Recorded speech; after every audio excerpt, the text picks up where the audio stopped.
Yeah, go. Good morning.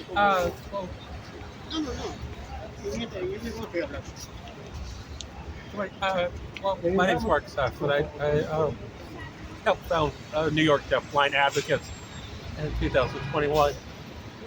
Here today because the city keeps discriminating against disabled people like the deafblind and the deaf community. It's impossible for us to participate in meetings without people, making accommodations such as providing American Sign Language interpreters who might be deaf-blind friendly, who have experience working with the deaf-blind, or providing quality real-time captioning, known as CART, open captions, not closed captions. Like the Zoom closed caption that's available is ineffective communications.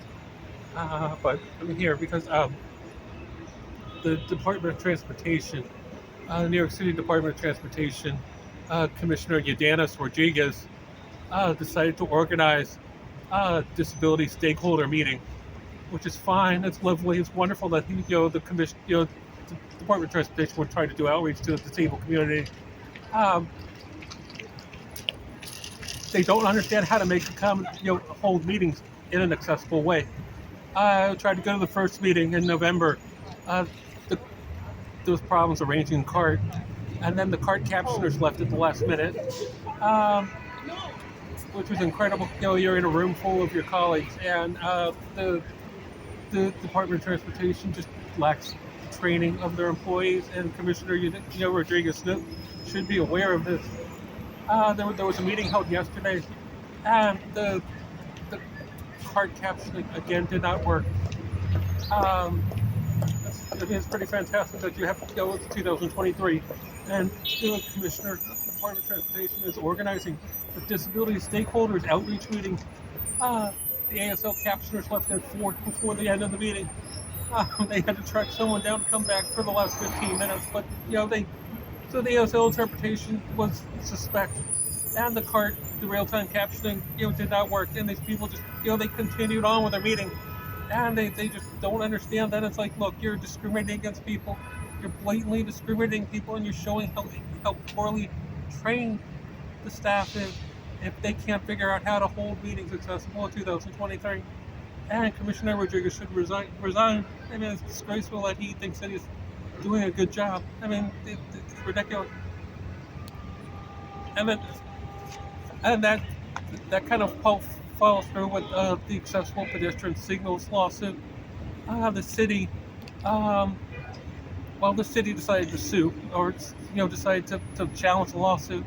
They're spending federal money. They're spending 65,000 on an average intersection to install APS.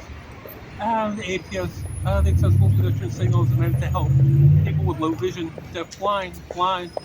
But if you look at the APS that are being installed today, the instructions are written for sighted individuals. And the top line typically says, "Watch for traffic." And if you're deaf blind, it's pretty hard to watch for traffic. And the New York City Department of Transportation claims that they're following the judge's orders, and it looks like, unfortunately, that the judge has erred because the city and the state both installed Braille on signage. The MTA uses Braille and lays lettering throughout the system. The city has, in fact, installed Braille on accessible pedestrian signals. I found Braille at 66th and Columbus with one model, and then again on 7th Avenue and 23rd Street with another Braille APS. So the city cannot in 2023 be not providing Braille on its APS if it's previously installed Braille on other intersections. And the judge has clearly erred by not ordering the city to follow through with the following state practices, because the state clearly uses Braille to raise lettering on other things, the NYC link, or like NYC Braille. All the MTA that they get permission to find Braille. And it's inappropriate for the city to not be installing APS, wasting money installing APS. I'm glad to have Braille and raised lettering on it now, but that they keep pulling out expert, the expert witness, this NYC case. The expert witness, this expert report failed to correctly source information about the deafblind community. The expert quoted appears to have quoted a 19 um, a PDF appears to have quoted a 1993 study that was last updated in a 2008 PDF. That's just been that was a PDF about basic background information about deaf blindness. So this expert couldn't couldn't figure out how many people are actually in the population, and they couldn't identify the right place to identify statistical information about the deafblind population. Um, and they also went the Past Coalition clearly has a training that says the deafblind would benefit from having Braille. It's in the Past Coalition training, or it's a training that's linked from the Past Coalition's website.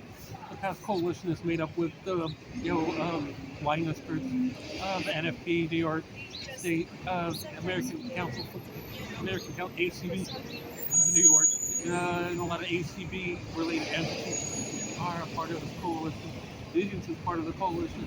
Like 51, they describe how to utilize Braille on APL. And so it's like it's there. Yet the expert is ignoring that information. Doesn't actually make a reference to Braille. There's one reference in Braille and in the expert report, and it's in the footnotes. Uh, but there's just uh, institutionalized discrimination against the deafblind and deafblind. We need recurring accommodation, and it is beyond. Uh, it's offensive and it's wrong. It's discriminatory for the city of New York not to know how. I mean, it's ridiculous that the city of New York doesn't know how to hold accessible meetings in 2023. Thank you.